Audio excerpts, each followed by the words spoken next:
Oi, oi, oi, gente!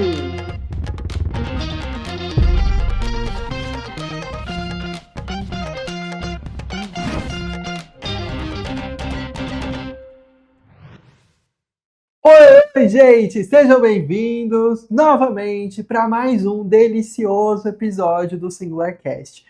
Desta vez, nosso segundo episódio da nossa segunda temporada, que será gravado aqui à distância, com uma aluna muito, mas muito especial e uma querida aqui do meu coração. Quero apresentar para vocês Daniela Honorato, que foi classificada como a primeira, tá? Primeira em endocrinologia da UFPB via Enare. Um baita feito. E eu quero que vocês conheçam essa mulher, que vocês aprendam as coisas com ela, que ela tem muita, mas muita história para contar. Então vamos conhecer a nossa convidada. Então, primeira coisa, Dani, muito, mas muito obrigado de todo o coração. Eu sei que a rotina aí é puxada, já estamos em um mês do nossa residência, né? Mas muito obrigado de todo o coração, Dani. Eu que agradeço, Matheus, por essa oportunidade. É muito bom estar aqui com você, com uma forma de gratidão, né? De agradecer por toda a trajetória que a gente construiu ano passado. E hoje eu estou aqui para falar um pouco para todo mundo sobre como foi, né? O ano passado que a gente se preparou para Perfeito. alcançar tudo isso. Então, estou aqui Exato. para falar com vocês sobre isso. E o que eu mais gosto, Dani, do nosso podcast é que eu sou de carne e osso e você é de carne e osso. Sim. Então, nós sabemos como a vida é. Então, a gente vai falar dos perrengues, a gente vai falar das dificuldades, né? Mas antes disso, vamos, né? Deixa eu te apresentar aí para as pessoas. Então, conta pra gente a sua idade, aonde que você fez graduação, aonde que você fez clínica e há quanto tempo você terminou clínica médica. Eu sou Daniela, tenho 32 anos e fiz graduação aqui em João Pessoa, sou de João Pessoa, da Paraíba. Em seguida, eu entrei já na residência de clínica. Assim que eu terminei a graduação, eu já entrei na residência de clínica, também em João Pessoa, na UFPB.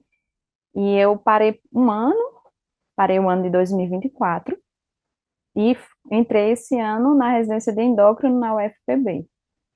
Perfeito, Dani, perfeito. Agora, vamos falar sobre endócrino.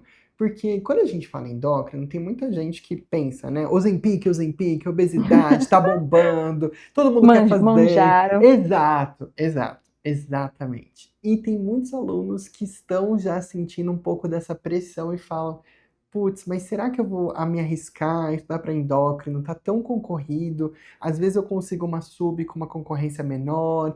E às vezes a gente se sente meio incapaz, né, diante de toda a competição e tudo. Claro que hoje, né, não vou nem entrar no mérito de especialização, né, etc. Mas quando a gente pensa em vaga de residência mesmo de endócrino, é algo bem limitado. Especialmente quando no coraçãozinho a gente sabe que a nossa região ela cresce nos nossos olhos. Então, hoje eu vou fazer uma pergunta dupla. Conta pra gente como é que foi escolher endócrino, por que endócrino e como é que foi escolher quais provas de R+, a gente prestaria, Dani. Primeiro, Matheus, assim, eu escolhi endócrino desde o P8, estava no oitavo período da faculdade.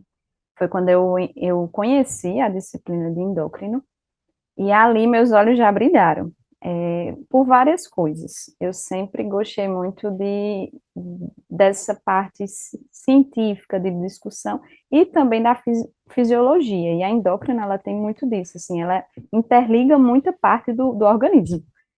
E um dos pontos primordiais também da escolha das subespecialidades foi a rotina. A endócrino, ela faz a gente ter uma rotina mais ambulatorial.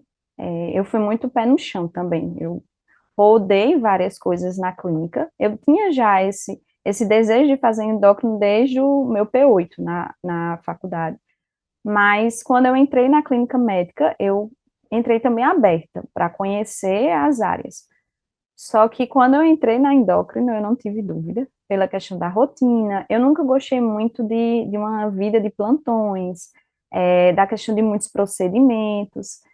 E quando eu entendi que na endócrino a rotina ela é mais ambulatorial, existe um lado científico muito forte na endócrino, a parte acadêmica também, que eu gosto. Então, assim, tudo isso fez eu ter a certeza que eu queria endócrino. E toda essa parte de investigação também, a endócrina, ela é muito investigativa. O paciente, ele, na primeira consulta, às vezes você não sabe nenhum diagnóstico, mas você precisa de tempo para diagnosticar. Então, foi a partir disso que eu decidi que queria endócrino. E a segunda pergunta que você fez, da questão do local, né? Assim, eu sou daqui de João Pessoa, é, e aí eu conheço também outras regiões, eu tenho uma irmã médica também que mora em São Paulo. Fiz estágio eletivo, fiz um eletivo até de endócrino em São Paulo. Conheci grandes serviços em São Paulo, através da eletiva que eu fiz. Mas quando a gente coloca o pé no chão e vê como vai ser minha rotina pós-residência, eu sou hoje casada, e eu acho que a nossa vida ela não se resume só à residência, e a gente tem que imaginar um contexto do todo, né? E quando eu me via depois da residência, a parte do campo de trabalho, a questão da influência, que a residência ela faz muita diferença. Você tem contatos com grandes referências locais. Isso fez eu entender que eu queria muito passar aqui, ao redor. Assim, quando eu decidi onde eu queria fazer prova, eu vi que eu queria fazer em João Pessoa, região também, assim, Recife, Fortaleza. Pensei em fazer, eu fiz também prova em São Paulo, por saber que era uma subconcorrida, então eu tinha que abrir leque, eu não podia só ficar aqui em João Pessoa, porque em João Pessoa só são 2 vagas.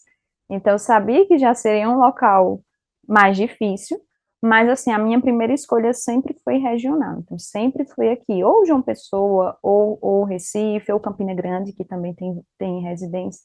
Então assim, nunca eu tive dúvida de que queria nesses locais. E faz diferença na nossa escolha pensar nisso, saber onde a gente quer chegar. A gente tem que saber onde a gente quer chegar para a gente poder arregaçar as mangas e ir até o objetivo, né, Matheus? Exato. E uma coisa que a gente precisa deixar claro para quem está escutando a gente, que isso é completamente diferente R1 versus R+, tá? Na Isso. clínica, o R+ te projeta no mercado de trabalho. É óbvio que fazer uma residência, um R1, né, uma residência de clínica, numa instituição boa é maravilhoso, independente de onde que a pessoa faz. Agora, quando a gente pensa o mundo como ele é, aquele abraço do chefe pós uma R+ terminada, ou seja, olha, vem comigo, ó, eu passo visita aqui nesse hospital, vem fazer parte da minha equipe, parte da interconsulta. Uma das coisas que eu me sinto mais grato, Dani, foi eu terminar a residência de reumato num dia. No dia seguinte, eu já tinha emprego, eu já tinha aonde que eu ia fazer meu primeiro plantão como reumatologista no centro de infusão, já tinha ambulatório para atender, mas por que que isso aconteceu? Porque ao longo da residência você vai criando um networking legal, você vai mostrando para os chefes que você sabe trabalhar bem e porque os chefes te conhecem, porque você fez a residência ali. Nada te impede de fazer um R+ no estado e voltar para o seu estado de origem depois. Tem muita gente que faz esse processo. Agora, é muito mais fácil quando você tem 2 anos, tá? Para você ir lá, mostrar serviço, mostrar que, ó, eu trabalho bem, e a pessoa vai falando, nossa, ó, essa pessoa trabalha bem, se pá que eu vou chamar ele para minha equipe.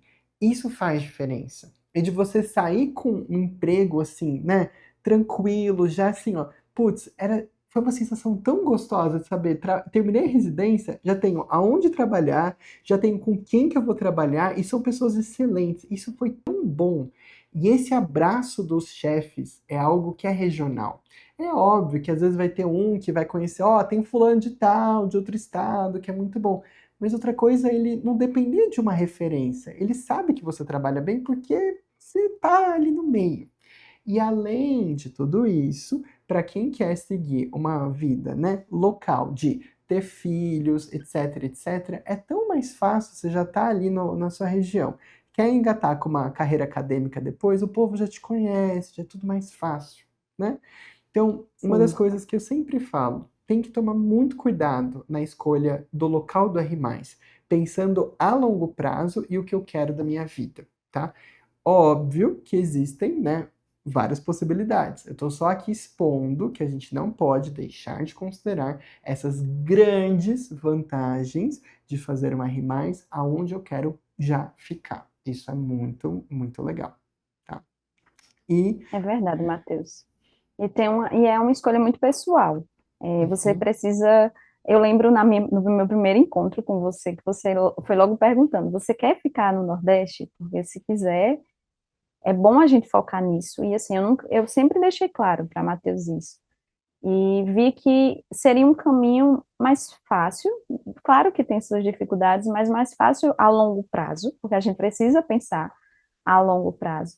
E a realidade da residência, ela nos projeta a longo prazo, né? Nós não podemos pensar só naquele momento, mas no exato. que, como vai ser o futuro também. Perfeito. E uma das coisas que eu adoro comentar no episódio com a R+, agora já mudando um pouquinho de assunto, que é muito fácil a gente ser seduzido pela possibilidade de emprego depois que a gente termina a clínica Sim. médica. Então, assim, nesse um ano, eu já sei a resposta, mas é até difícil, né? Porque eu preciso lembrar que o povo não sabe, e daí eu preciso fazer com que você fale para eles saberem também, né? Então, é complicado. Mas aonde eu quero chegar? Dani, você trabalhou esse ano? Se sim, quanto que você trabalhou? Quando eu terminei a clínica, eu terminei aqui também, eu tive várias propostas de empregos, de passar visita em hospitais, plantão, eu já trabalhava na residência, e de aumentar minha escala de plantão. Inicialmente, eu estava um pouco seduzida, né, para aumentar minha carga de trabalho, só que quando, assim, eu parei para pensar na trajetória que eu tinha que construir ao longo do ano de estudo, eu vi que eu não poderia também ter uma quantidade de horas de trabalho intensa. Então, desde o início, eu coloquei uma carga horária fixa. Eu trabalhava 24 horas de plantões, em dias separados eu trabalhava 12 num dia e 12 no outro, e eu passava o final de semana de 15 em 15 dias visita. Então, assim, para mim foi uma quantidade de horas confortáveis para poder estudar. Então, assim, eu não trabalhava na segunda, na terça e começava só a trabalhar na quarta de noite. Então, eu trabalhava quarta à noite e na quinta e sexta dia, na verdade.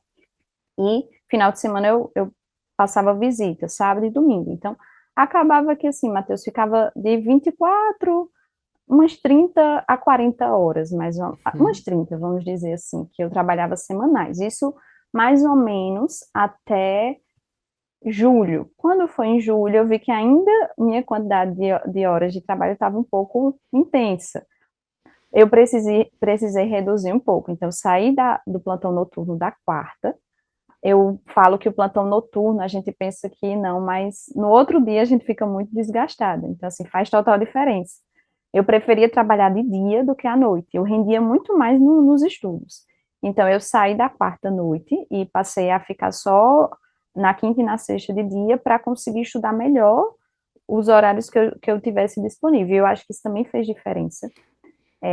O fato de planejar, assim, eu não fiz grandes gastos o ano passado. Eu trabalhava para me sustentar. Eu casei, né? Então, assim, eu tive uma nova realidade.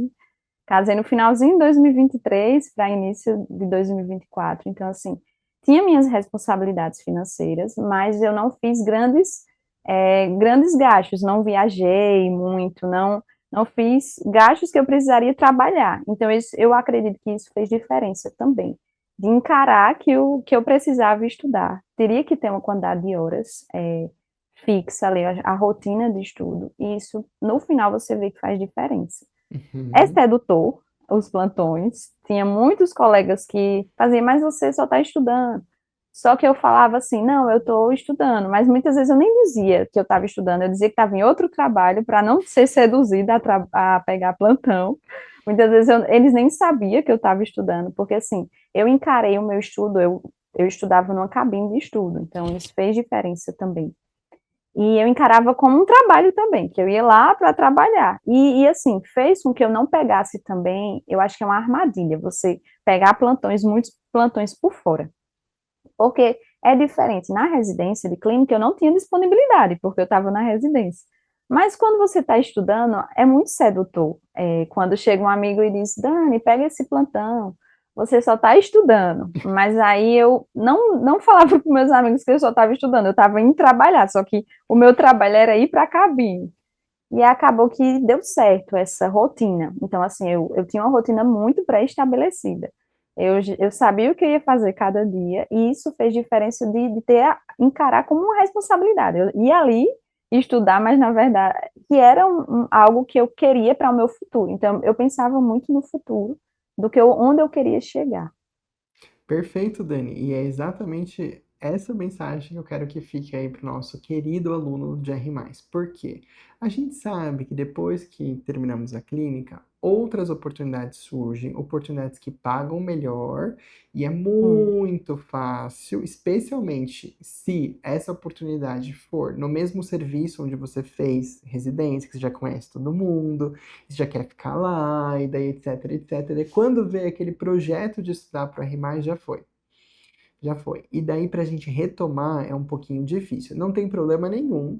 Caso alguém tenha algum planejamento financeiro que eu falar, olha, Matheus, eu vou terminar a clínica, vou trabalhar bastante ao longo de um ano e depois eu estudo para a prova de residência reduzindo o plantão. Tá tudo bem também. Só que a gente tem que honrar nossas cuecas, é isso que eu falo. Você quer estudar? Você estuda. Você quer trabalhar? Você estuda. Mas não dá para fazer as duas coisas na mesma intensidade. Não tem como.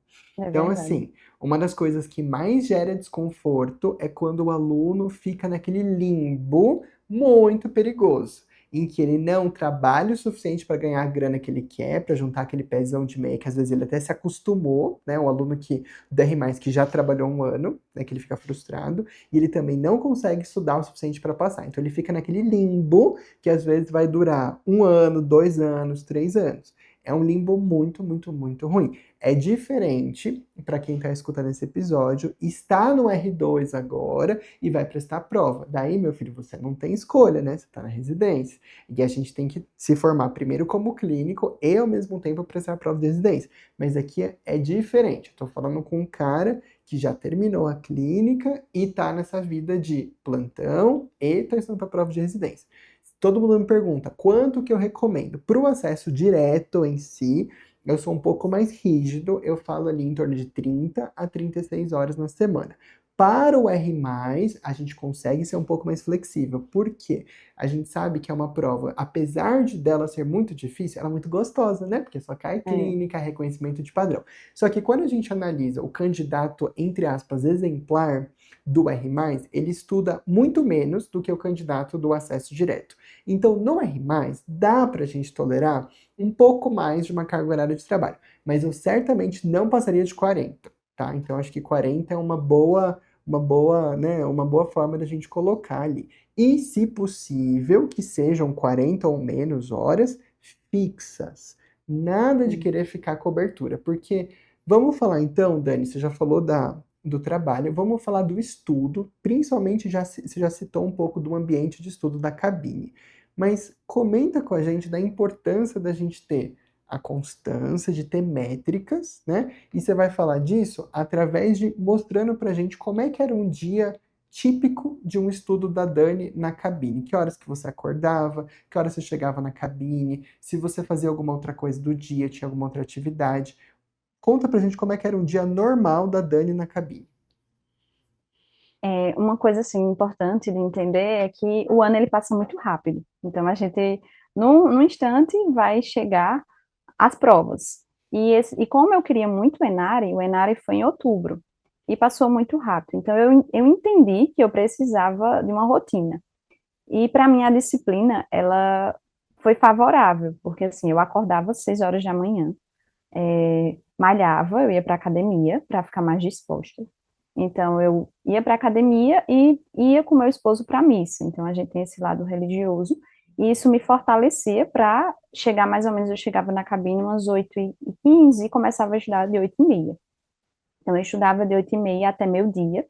E uma coisa que fez muita diferença foi contabilizar as horas líquidas. Então, eu usei um aplicativo, foi o Aprovado. E esse aplicativo, na verdade, no próprio site. E quando eu contabilizava, eu tinha real noção de quanto eu estava estudando. Então, eu estudava 3 horas e meia de manhã. Eu rendia muito mais pela manhã. Então, eu via que era o horário melhor para para entender assuntos mais complicados, fazia os flashcards também, grande parte de manhã, almoçava em casa e quando dava umas 2 horas eu voltava para a cabine e começava a estudar de 2h30. Então eu estudava de 2h30 até umas 6. Às vezes eu aumentava um pouquinho até 6h30, quando eu precisava ver alguns detalhes, e depois voltava para minha casa. E se precisasse de alguma outra coisa, eu estudava à noite. Mas muitas vezes eu tinha a noite mais livre para descansar, é, poder aproveitar mais meu esposo. E assim, era bom porque quando eu terminava a rotina ao longo do dia, eu tinha como uma sensação de dever cumprido. E eu poderia ter como recompensa o descanso à noite. Então, eu acho que quando você tem uma rotina fixa, fez diferença de ter essa rotina fixa. Então, eu sabia o que eu ia fazer todos os dias. Essa rotina era de segunda a quarta. E quando era na quarta, à noite eu trabalhava, na quinta eu já descansava pela manhã. Às vezes eu trabalhava, de 15 em 15 dias eu trabalhava também à noite, e na outra semana eu trabalhava à tarde. Então, assim, na quinta era um dia mais flexível de horários. A sexta, eu estudava pela manhã e trabalhava à tarde. E nos finais de semana, eu fazia prova. Então, o final de semana era mais dedicada a fazer provas e simulados. Então, minha rotina era essa.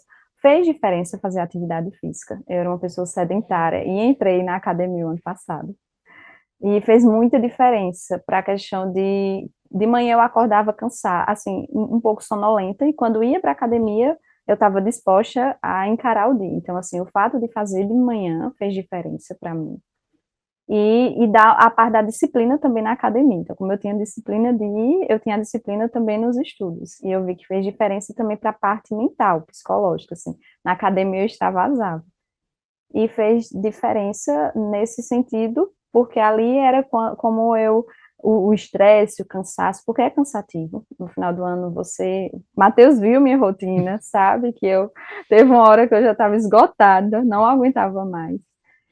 E até porque era uma subconcorrida endócrina, então eu tinha na minha cabeça que eu tinha que acertar 80% da prova, que era a média mais ou menos para passar. E assim, é uma rotina cansativa e que exige de você essa disciplina e o jeito que você está ali para encarar seus estudos, não como uma brincadeira, mas como algo que você está levando a sério. Então, eu acho que Exato. é isso, Matheus, assim, minha rotina. Exato, Dani. Você trouxe algumas coisas que eu quero pontuar. Então, primeiro, quando a gente estuda baseado em métrica e com meta, a gente consegue aproveitar melhor o nosso descanso depois, porque a cabeça ela fica mais tranquila e fala: olha, hoje eu já cumpri o que eu estava devendo ali para o Matheus no meu banco de horas, já cumpri, já paguei. O de hoje tá pago, né? Aquela frase que Sim. todo crossfiteiro já coloca. Ai, gente, né? Eu aqui, ó, tô saindo do sedentarismo, tá bom? Mas ainda julgo essas fotos do Instagram. Não vou mentir que julgo, tá? Mas a mesma coisa a gente podia fazer na mentoria, né? O de hoje tá pago. Mas brincadeiras à parte, a gente consegue descansar muito melhor. Muito melhor. Porque a gente tem a sensação de dever cumprido. Quando a gente não metrifica, fica aquela coisa, eu acho que eu estudei, só que como a gente provavelmente, quem não metrifica, não faz controle de tempo. E quem não faz controle de tempo, se dispersa muito ao longo do estudo. Então, fica aquele dia inteiro de estudo, só que na verdade, não rolou muito estudo. Fica aquela coisa meio não cheira nem fede, fica uma coisa estranha. Então, quando a gente coloca meta e métrica, o barco anda e a gente consegue descansar também, né? E o que a Dani comentou é muito, muito legal da cabine de estudo.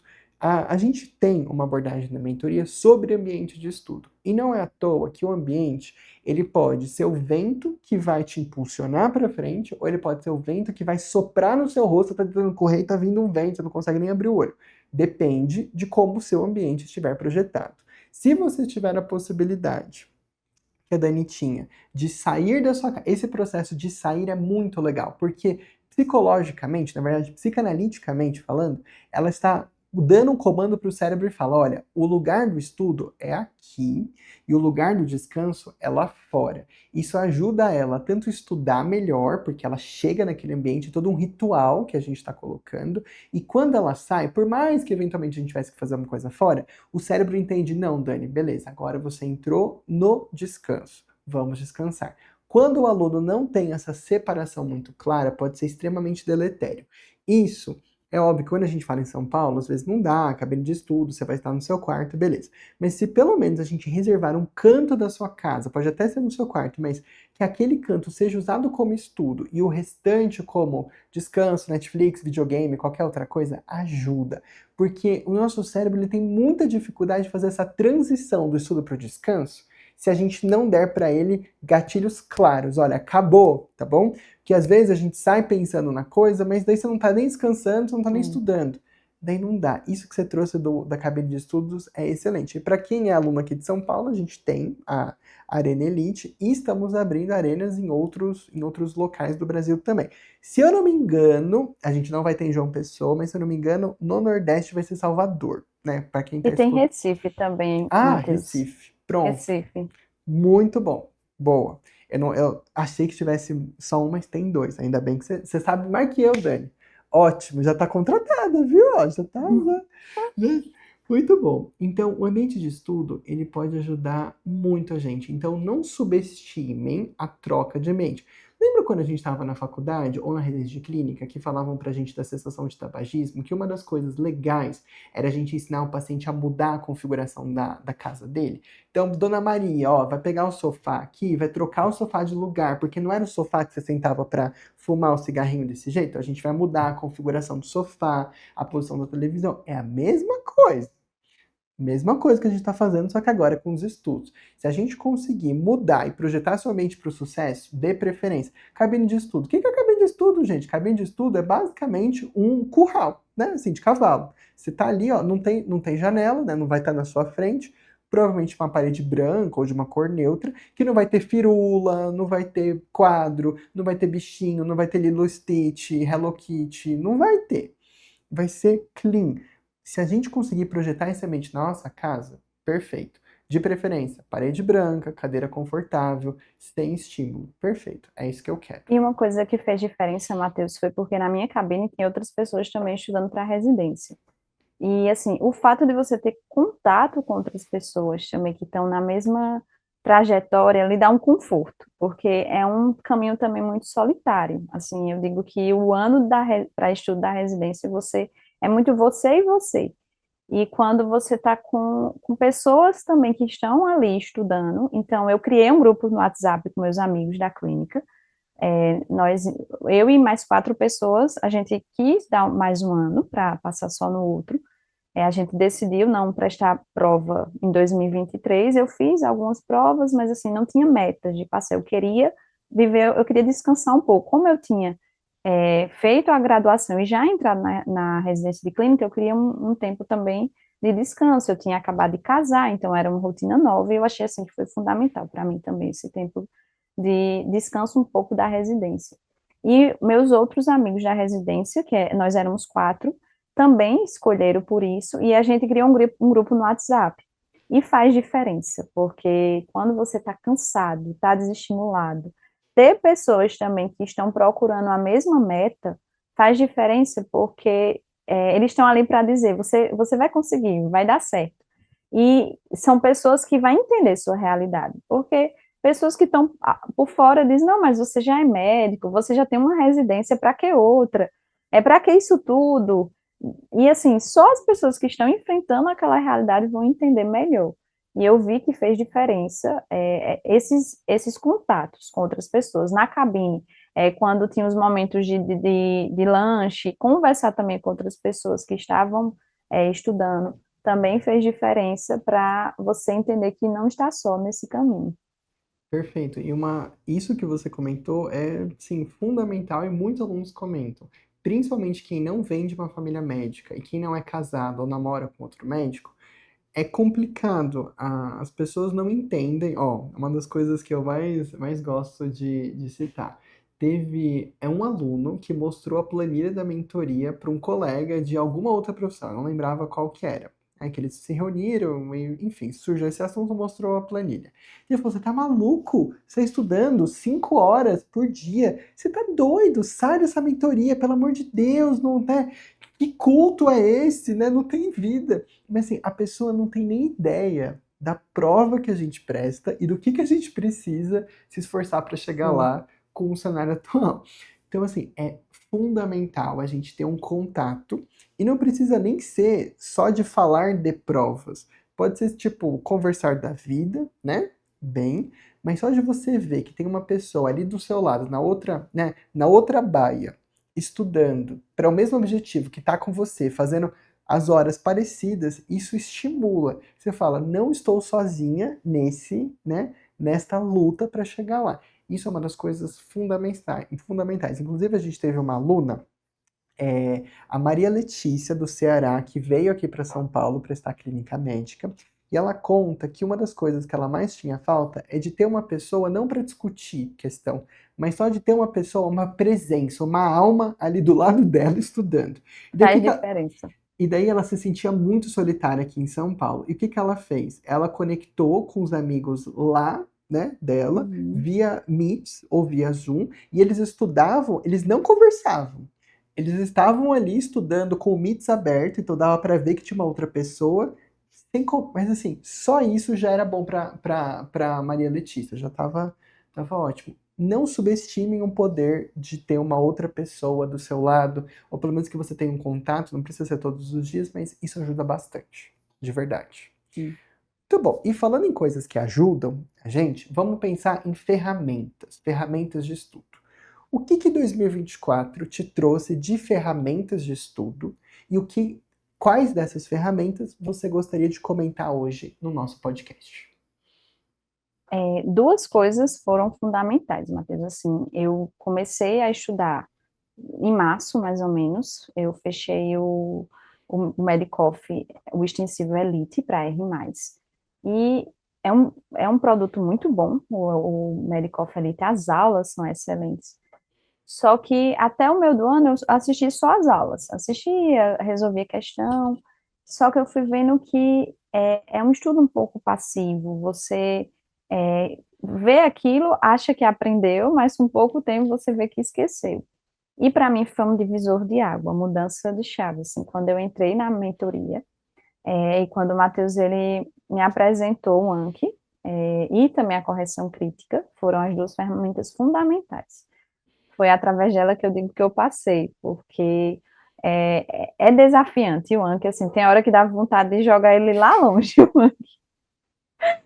porque é cansativo, você todo dia tá ali fazendo os flashcards, mas não subestime o poder dele. Eu lembro que eu fiz o IANSP foi uma prova muito louca, de muitas decorebas, e eu consegui acertar muitas questões por conta do meu Anki, coisas que eu nem imaginava que ia cair. Lembro que caiu uma questão sobre o mecanismo de ação de uma medicação para lúpus, e era uma coisa, assim, muito difícil, mas por eu ter colocado aqui no flashcard, eu não sei nem por que eu coloquei, mas eu coloquei e eu lembrei, e eu acertei a questão. Assim como a correção crítica fez diferença, porque você vê o que está errando e corrigir aquilo, você aprende muito mais. E fez eu subir, assim, a quantidade de acerto muito grande, tanto com o Anki, com os flashcards, como a correção crítica. Então, a partir do meio do ano até as provas, eu mudei completamente minha forma de estudo. Assisti aulas, sim, mas não de uma forma tão passiva. Então, eu gastava bem menos tempo com as aulas. Eu e Matheus, a gente montou um plano de estudo de assistir mais rápido as aulas e ver aquelas aulas que eu tinha mais dificuldades. E os flashcards foram uma ferramenta de conseguir acertar. No Enari também, o Enari teve muitas questões decoreba. Eu lembro que eu errei uma questão e eu tinha colocado meu flashcard só porque eu fiquei, boto ou não boto, alternativa. Eu fiquei com muita raiva porque errei. Mas tantas outras eu acertei por conta dos meus flashcards. Na hora da prova vem aquela imagem do flashcards, porque o fato do Anki estar ali repetindo vem na prova, você lembra, então faz muita diferença. Assim, o Enari tem muitos detalhes, o Enari ele é muito decoreba, assim, muitas coisinhas. E o Anki ele faz você memorizar de forma repetitiva aqueles assuntos. Então, eu acho que essas duas ferramentas foram fundamentais, Matheus. Perfeito. Então vamos conversar um pouquinho de cada uma delas mais a fundo. Então, começando pelo Anki. Eu sei que muitos alunos idealizam que eles vão baixar o Anki e já na primeira É, semana eles vão fazer os melhores flashcards que existem. E daí eu tenho muito aluno que entra num casamento achando que o casamento vai ser a lua de mel. Que tem aquele período, nossa, que ferramenta maravilhosa. E daí começa a volta do lua de mel, tem roupa para lavar, daí começa, né, as coisas, o casamento é bom, mas tem coisa, né, que a gente, né, vai, né, beleza. E por que que eu tô fazendo essa analogia? O Anki, ele é um trabalho duro todos os dias. Não é gostoso, gente. Acordar, a primeira coisa do dia que eu obrigo vocês a fazerem é o quê? Zerar o Anki. Isso é gostoso, Dani? Era gostoso? não, não.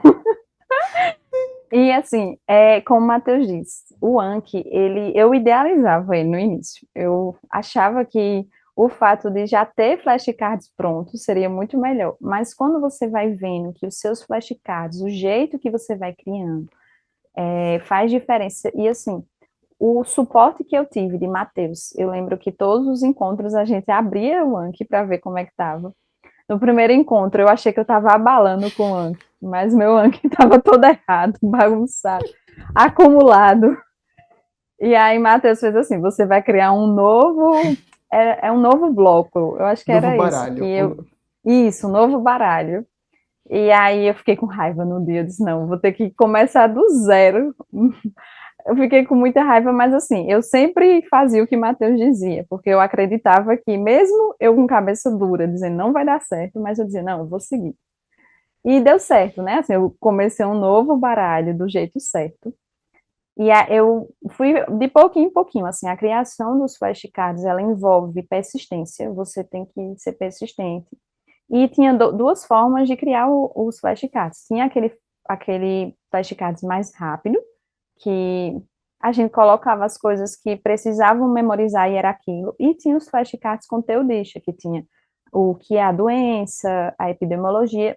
E isso fez diferença porque a prova de R mais E são padrões. Então, quando a gente tem isso na nossa cabeça, de como é o padrão de cada doença, de cada assunto, fica muito mais fácil você memorizar, muito mais fácil de você estar revisando. Então, assim, todo dia eu estava revisando. Meus amigos faziam: você vai revisar quando? E eu ficava: caramba, todo dia eu estou revisando.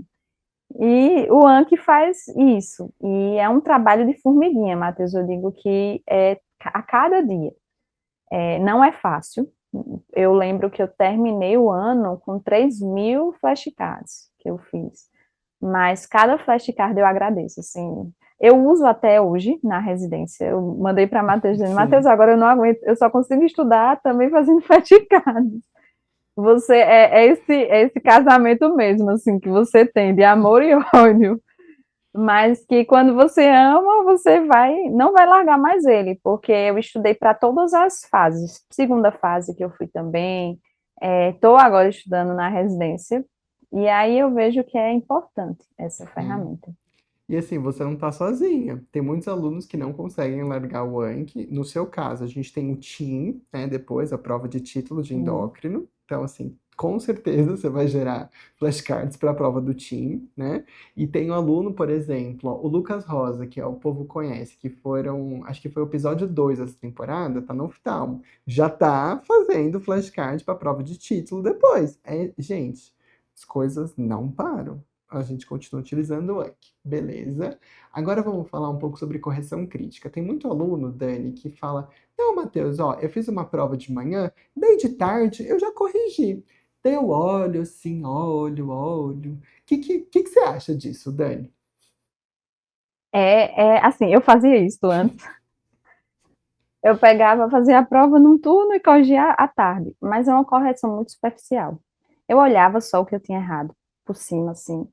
E eu fui vendo, assim, eu acho que a realidade, o choque maior foi quando eu lembro que eu fiz uma prova no início do ano, e eu fiz a mesma prova no meio do ano, e eu tinha acertado muitas coisas parecidas. E eu fiquei: caramba, eu não fui a fundo nessa prova.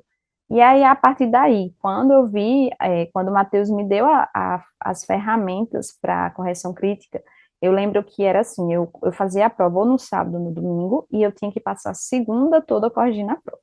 Inicialmente eu disse, não, Matheus não vai fazer eu gastar um dia todo para corrigir uma prova, mas quando você vai vendo que é muito importante essa correção crítica, porque tem uma forma de corrigir, então, assim, ele mostra as técnicas de correção, você olhar aquela questão e não só passar por ela, mas você ver o que errou, por que errou, criar flashcards daquela questão fez diferença para você não errar mais. Então, assim, eu acho que a satisfação maior para mim foi quando eu fazia uma nova prova e não errava aquele assunto. E também fez eu adiantar assuntos que eu ainda não tinha visto, porque com a correção crítica eu criava flashcards daquele assunto que eu ainda não tinha estudado, através de um flashcard mais conteudista, com os comentários, que assim, para mim o Medicoff tem um banco de questão muito bom, os comentários, eles são muito bons, os vídeos são muito bons, então essa forma ativa de você construir ali com os comentários, assuntos que até eu não tinha visto ainda, fez eu adiantar mais os assuntos, então, quando chegou perto das provas eu já tinha visto tudo, mesmo sem ser naquela coisa tradicional. Eu acho que uma coisa que tem que ficar na nossa mente, a gente não deve seguir um modelo tradicional. É algo muito mais personalizado e você vai vendo aquilo que você vai errando e vai construindo.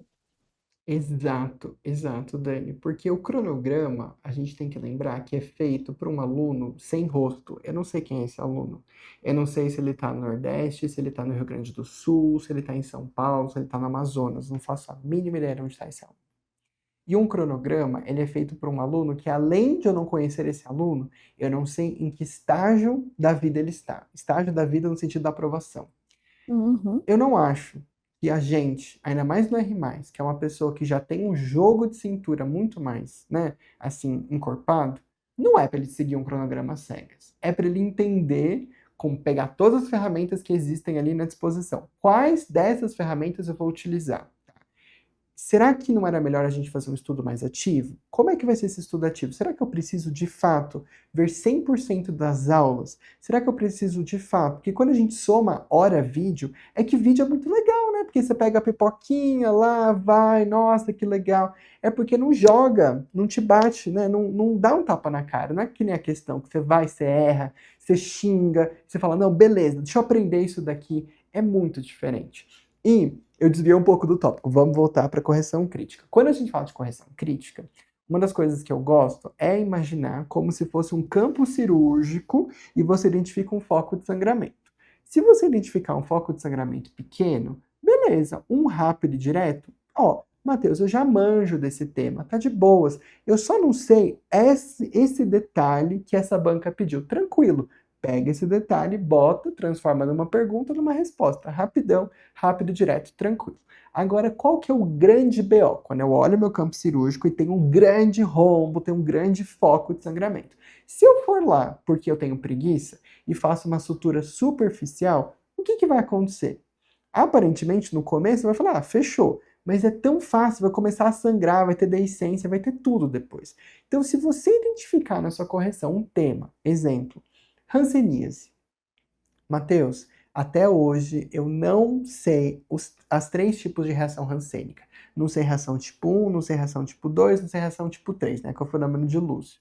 Que às vezes, né, nem entra nas classificações, mas vamos colocar aqui para título de curiosidade. Será que vale a pena a gente ficar só, não, olha, eu errei o tratamento do tipo 1, tá? Da reação hansênica do tipo 1. Então tá bom, se foi isso que eu errei, é isso que eu vou aprender dessa correção. Mas, gente, não dá. Você viu que estava sangrando tudo, que você não sabia nenhum dos tipos. E você vai ficar só naquela suturinha superficial. É porque eu não quero gastar tempo com a correção. Mas você não está gastando tempo, você está investindo tempo. Você está estudando finlandês? Não, você está estudando hanseníase, que vai cair na sua prova. Daí, não, Matheus, sabe por que eu não vou fazer isso? Porque hanseníase está no bloco 24.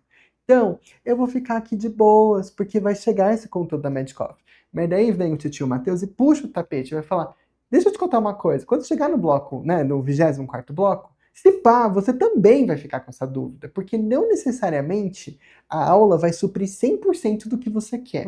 E às vezes você vai chegar lá, você vai estar tão naquela vibe de não, eu preciso completar as coisas, que não vai fazer nada direito. Então assim, eu acho não, né? Eu acredito nisso com fé. Assim, não tô falando, gente, pelo amor de Deus, vocês me conhecem, eu sou transparente, que só existe essa forma de estudar. Não, existem outras formas e cada um é livre para escolher o que quer.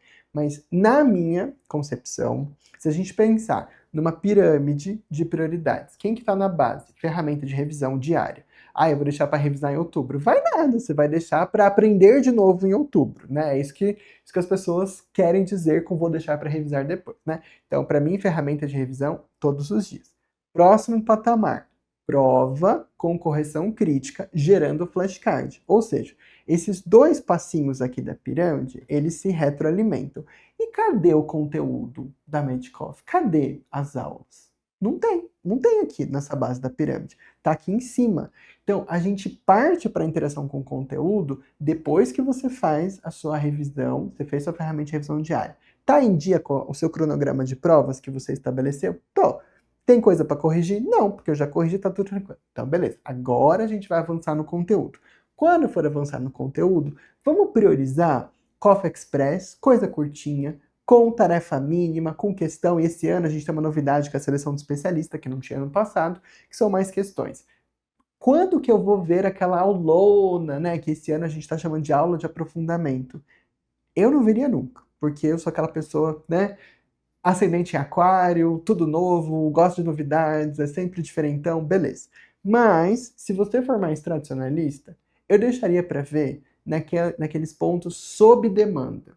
Eu já fiz tudo, e ainda assim esse tema, eu acho que talvez valesse a pena eu ter, né, um contato maior. Eu ainda acho que esse contato maior poderia ser substituído por mais questão. Mas, eu não posso negar, gente, eu adoro as aulas. Adoro as aulas. As aulas são excelentes. Mas quando a gente pega a vida como ela é, às vezes não é tão tempo efetivo. Por isso que a Medcoff mudou esse ano. A gente está colocando essas aulas de aprofundamento já até escondida, já nem aparece mais ali, ó. Você tem que clicar no botão para aparecer.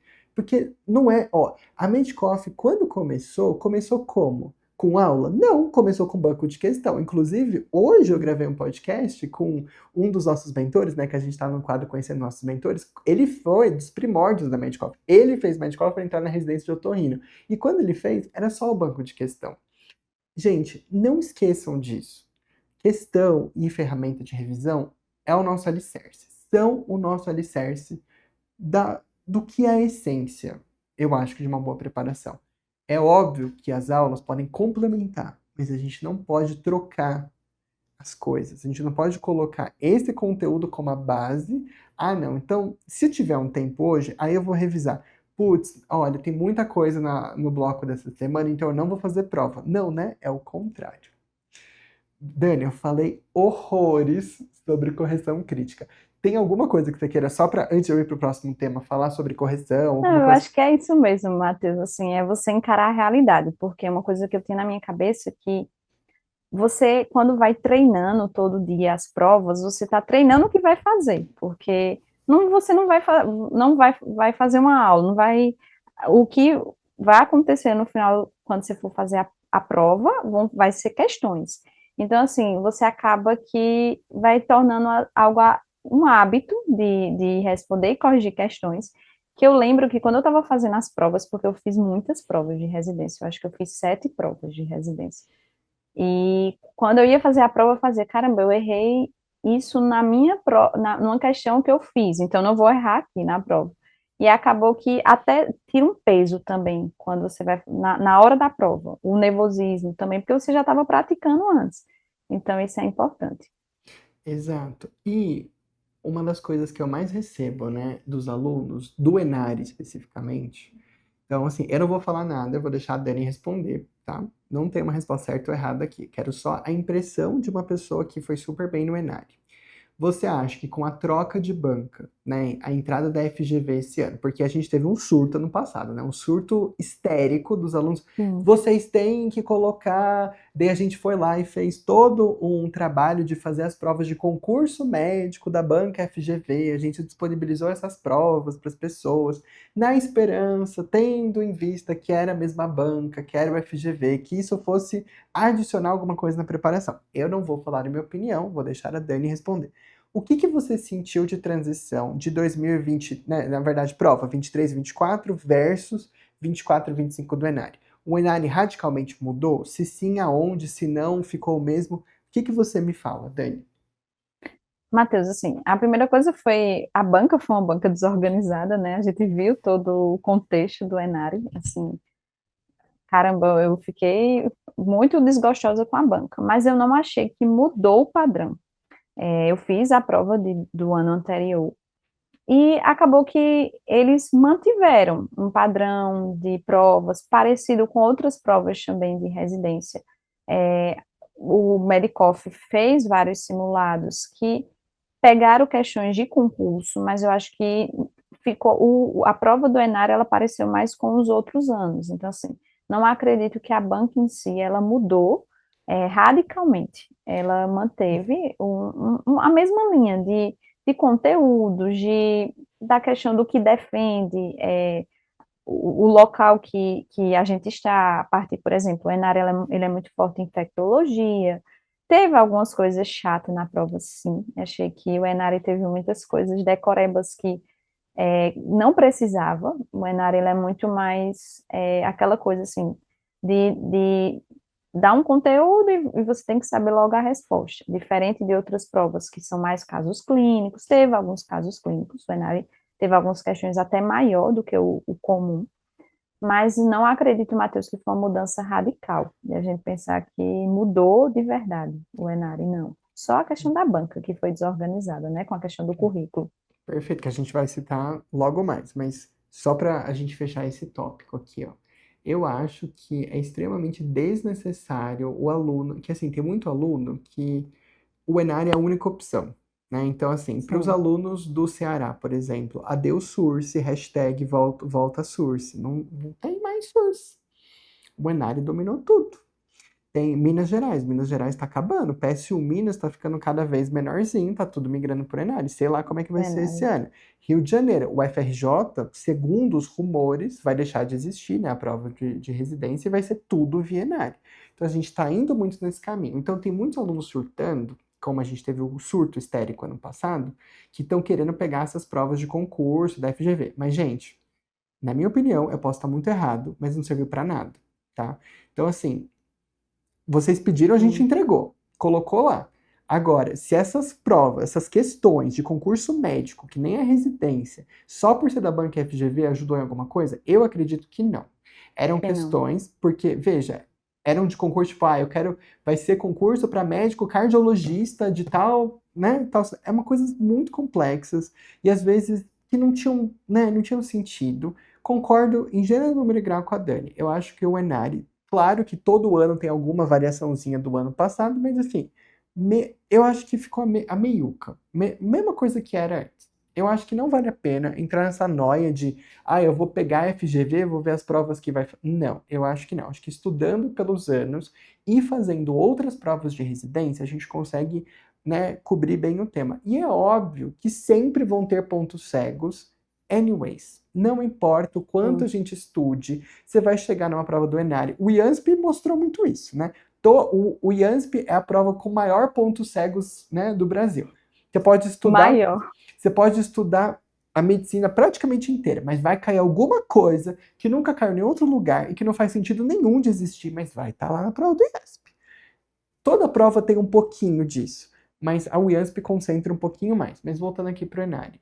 Em resumo, que é o Enari? Vamos fazer todas as provas do Enari bem feitas, bem corrigidas. Talvez para o nosso aluno de R+, se ele quiser um pouco mais de questões, tá? Eu acho que a tendência das bancas atuais é migrar para, antigamente, o Enari original de 2021 era muito mais uma linha de uma Isso. pergunta e alternativas. Isso já ficou para o passado, tá? Então, se pá, que aquela prova de 2021 também não, assim, né? Quer fazer, faz. Eu acho que a gente faria, porque é mais uma prova, mas a gente sabe que a tendência atual é caso clínico e no R+, casão clínico, que é bater o olho e reconhecer o padrão. Então, nesse caso, quais são as provas que eu recomendo muito, né? Pensando em R+. USP São Paulo, Einstein, Unifesp. Não recomendo IANSP, porque eu acho que o IANSP é uma prova muito ingrata que não, a não ser que você queira de fato prestar o IANSP, e ainda assim eu tenho as minhas dúvidas, se é que agrega alguma coisa fazer aquelas provas do IANSP. E assim, eu espero não ser cancelado por falar isso. Não tô criticando a banca, tô falando, né, no sentido de preparação. Então, se você não for prestar IANSP, foque em provas que você vai aprender com os casos clínicos e vai conseguir estudar em cima com uma correção crítica, tá? Porque ficar decorando mecanismo de anti-inflamatório, de não sei aonde que a gente vai nesse sentido. Mas faz muita diferença, Matheus, que eu lembro que quando mudou a banca, você até me perguntou, você está nervosa, agoniada? E eu disse, não, Matheus, eu vou continuar estudando como a gente está estudando. A gente focou em fazer várias outras provas, a gente fez muitas provas da USP, é, fez prova da Unifesp, tantas outras provas, e isso agregou muito conhecimento. Eu lembro que para mim não fez diferença a mudança da banca, assim, eu não fiquei nervosa, agoniada. Eu fiz os simulados do Medicoff, mas também não agregou, assim, não foi o padrão, não foi o padrão de jeito nenhum. Para mim foi o padrão das provas normais de residência, assim. É uma prova que vale mais a pena gastar tempo com outras provas. A prova da USP Ribeirão Preto também, então, pegar provas que já tem nome, assim, já tem uma longa trajetória e fazer. Exato. E agora eles entraram num caminho que eles não voltam para trás, gente. Esqueçam, o Sim, Enari voltando. não vai voltar a ser aqueles enunciados de uma linha, tipo, é isso. Não. É caso clínico, é a tendência. Tá? Hoje, enunciados pequenos são reservados, tá, para instituições menores, para aquelas menores. Agora, a instituição grande, e o Enari é a maior prova do Brasil. E vai continuar sendo e vai crescer cada vez mais.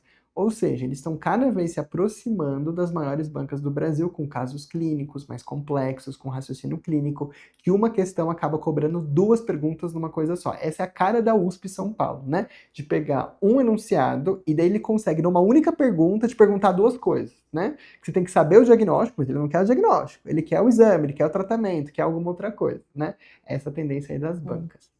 Beleza, dona Dani, quanta coisa a gente conversou hoje, hein? Ó, a gente Então, falou bastante. Então, para a gente manter a tradição, para a gente encerrar o nosso episódio de hoje, vamos imaginar que eu tenho aqui uma máquina do tempo, que a Dani hoje, com um mês já de residência de endócrino nas costas, vai entrar nessa máquina e por alguns breves segundos ela será, né, teletransportada para março de 2024 e vai se encontrar lá na cabine de estudo. E você vai falar, Dani, você vai vir toda, né, toda fantasiada. Então você não vai, né, como se fosse de volta para o futuro, né, que os personagens se encontram, mas eles estão todos vestidos assim, eles não se reconhecem. Que dica que você daria para Dani de março do ano passado? eu diria assim, Matheus, que você vai conseguir, foque, seja firme e que você é capaz muito mais do que você imagina, que você tem uma força muito maior do que você imagina. E que virá muitas dificuldades, mas que vai valer a pena. Quando você estiver na residência, vivendo tudo que você sonhou, vai valer muito a pena. E que vale cada esforço, e vale cada lágrima, e você vai estar vivendo aquilo que sempre sonhou, e que vale a pena. Então é isso, assim, Matheus. Diante desse um mês, né, que eu já estou adorando minha residência, amando a residência. E estou onde eu queria estar, mesmo em meio à rotina, ao cansaço, mas que valeu a pena tudo que eu vivi o ano passado e faria tudo de novo, com todo o suporte e todo o apoio da mentoria singular e de Matheus Cavazan, que foi meu mentor, assim, que tem um sentimento de gratidão, né, por tudo que a gente viveu ao longo do ano. E é isso, assim, que nós somos capazes e é Somos. possível alcançar os nossos sonhos. Exato. Porque, Dani, a verdade, a única coisa que nos separa dos nossos sonhos é o esforço e o tempo. Se a gente tiver esforço e a gente tiver tempo, acabou. a gente consegue qualquer coisa. Então, muito obrigado, Dani, de todo o coração, mais uma vez, por você ter topado de gravar esse podcast aqui. A gente falou de coisa muito bacana para os nossos alunos aí do R+ de Clínica. Eles vão com certeza encontrar várias pérolas aqui maravilhosas que eles vão poder guardar no coração, tá? De conteúdo. Então, muito obrigado, Dani. E para a gente fechar o nosso episódio, eu quero agradecer você aí de casa, tá? Que está nos escutando no YouTube, no Spotify, porque sem você esse episódio não aconteceria. Por quê? O motivo da gente gravar o Singularcast é para ajudar vocês aí de casa, para vocês escutarem essas histórias, vocês entenderem que é possível, que as pessoas que passam são pessoas de carne e osso, que tiveram uma rotina, tiveram dificuldades, trancos e barrancos, e mesmo assim conseguiram. Então, por isso que eu e você, a gente tem um próximo encontro no nosso próximo Singularcast. Oi, oi, oi, gente!